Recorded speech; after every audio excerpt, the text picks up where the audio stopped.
Porque sempre que vem o debate sobre regulamentação, regulação, fica parecendo que isso é alguma espécie de censura, que é o governo querendo censurar as liberdades, e não é nada disso. Na prática, como o mundo e as tecnologias de comunicação, informação estão evoluindo, é necessário que os governos globalmente também, atualizem as suas legislações e o seu arcabouço legal para responder à nova realidade. Eu sou de uma geração, por exemplo, que não tinha rede social. A minha geração não tinha telefone celular, não tinha smartphone. Então é absolutamente natural que no mundo da internet, no mundo das redes sociais, da interação em tempo real, que você faça atualizações da legislação para responder a essa nova realidade. E uma realidade que ela é muito virtual, claro, ela é virtual, mas que tem impacto no mundo real, né? As plataformas hoje são plataformas das redes sociais, são plataformas globais. Essa é uma questão que tem sido enfrentada no mundo inteiro. A Europa mesmo fez uma legislação debatendo com as plataformas, e é isso que a gente está buscando construir agora no Brasil, a partir de iniciativas que já tem na Câmara, a partir de uma proposta que está em discussão aqui pelo Executivo, propostas que buscam ser convergentes. Não é uma coisa contra a outra, é a gente somar o que já vinha sendo feito pela Câmara, à luz também do que a gente presenciou no dia 8, e construir um projeto convergente que atualize a legislação brasileira para responder essas questões, né? A gente tem que preservar sempre a liberdade de expressão, a liberdade de opinião, isso é uma questão sagrada, né? Cláusula pétrea da nossa Constituição, mas não é razoável liberdade para rasgar a Constituição, liberdade para atacar a democracia, as instituições democráticas. O que aconteceu no dia 8 não tem precedente na história do Brasil e é absolutamente inaceitável. Então a gente precisa, à luz do que aconteceu e à luz dessa nova realidade, atualizar a legislação. As plataformas precisam assumir a sua parcela de responsabilidade na disseminação do discurso de ódio, na disseminação de fake news, na disseminação de ataques às instituições democráticas. Não é razoável que a plataforma, que é uma empresa que é um veículo, uma empresa que inclusive ofere recursos dessa atividade, é uma atividade econômica, que ela se exima daquilo que circula na sua plataforma e não assuma responsabilidade sobre um conteúdo inadequado que circula na sua plataforma. Então esse é um debate importante que precisa ser feito, né? Não é possível que a empresa enriqueça às custas da erosão das instituições democráticas, né? Não é possível que o modelo de negócio privilegie ou impulsione um radicalismo extremista que tem como consequência final o ataque às instituições democráticas, a tentativa de rasgar a Constituição. Isso não é razoável. Um debate que a gente está fazendo é que as plataformas tenham responsabilidade no que diz respeito à moderação, a características dos seus termos de uso, mas elas precisam estar submetidas à legislação como todas as outras empresas também. Não é razoável que você fala, não, apenas o termo de uso não resolve a questão. Não resolve. Na nossa opinião, não resolve. É preciso que as plataformas atuem efetivamente para retirar dos seus ambientes informações que sejam impulsionadas, seja por patrocínio, seja por uma lógica do algoritmo, mas é preciso que elas assumam a responsabilidade de retirar das suas plataformas manifestações claramente que atentem contra os valores democráticos, contra as instituições democráticas, contra a Constituição. Não é possível que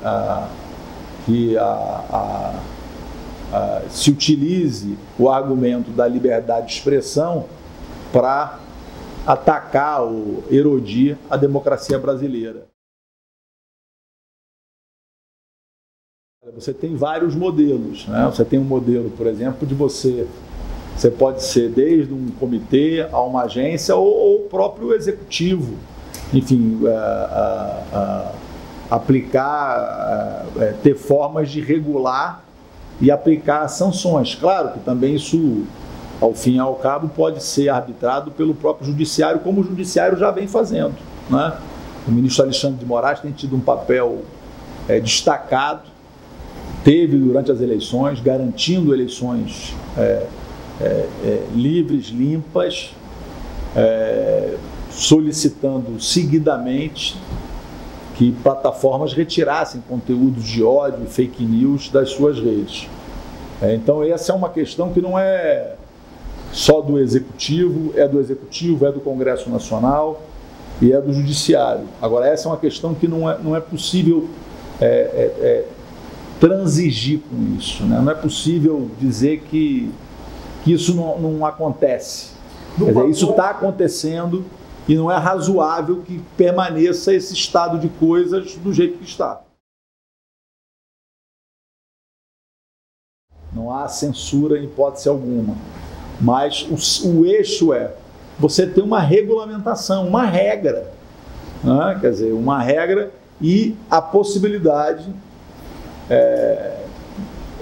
a responsabilização das plataformas por conteúdos inadequados que circulem nas suas redes. Não é possível que, volto a dizer, seja pelo patrocínio, seja pela lógica do algoritmo construído, essas plataformas acabem catapultando, potencializando discursos golpistas, terroristas, discursos que trabalham no sentido de atacar as instituições democráticas e erodir a democracia no Brasil. Isso não é razoável. Então a plataforma, se ela está atuando no Brasil, se ela está, inclusive, ganhando, quer dizer, se ela está tendo lucro no país, atuando no Brasil, ela também precisa ter compromisso com a Constituição e com os valores democráticos. A gente acha que isso é o mínimo. Isso não é censura de forma alguma, isso a gente ter um ambiente onde as nossas conquistas civilizatórias estejam minimamente garantidas. Olha, eu não vejo com tanta polêmica essa questão do pacote democrático, porque o próprio Congresso Nacional foi uma vítima desse ataque às instituições. Veja você que invadiram a Câmara, depredaram a Câmara. Então eu tenho certeza que o Congresso Nacional, na questão da defesa da democracia, ele está em sintonia com o Poder Executivo, com o Poder Judiciário, com o Supremo Tribunal Federal. Então eu não vejo isso como uma coisa que demandará um grande esforço, porque acho que o Congresso Nacional, tenho certeza que o Congresso Nacional é um dos bastiões de defesa da democracia e, como tal, estará alinhado com um pacote que o próprio nome diz, é um pacote democrático, um pacote de medidas que nos ajudam a consolidar a democracia no Brasil. Dá para aprovar no primeiro semestre? Acho que sim. porque no momento que há um grande consenso e no clamor, existe um clamor, uma necessidade de dar uma resposta à sociedade para os acontecimentos de 8 de janeiro. Então, acho que nesse momento, em torno do Brasil, de valores, acho que é possível formar uma maioria ampla que aprove o projeto. Você tinha gente de todas as idades, gente de, enfim, diferentes lugares do Brasil, enfim. Então não é difícil definir um perfil, né? E eu acho dos presos. Mesmo nos presos, tem gente do Brasil inteiro de perfis diferentes, né? Eu acho que o melhor caminho para compreender esse fenômeno da extrema-direita, eu acho que não é tentar colocá-los dentro de um estereótipo A, B ou C. Eu acho que se a gente começa assim, a gente começa errado. A gente começa a achar que eles são nichos. Não são nichos, eles têm base popular, real, social, espalhada. E por isso é tão desafiador, né?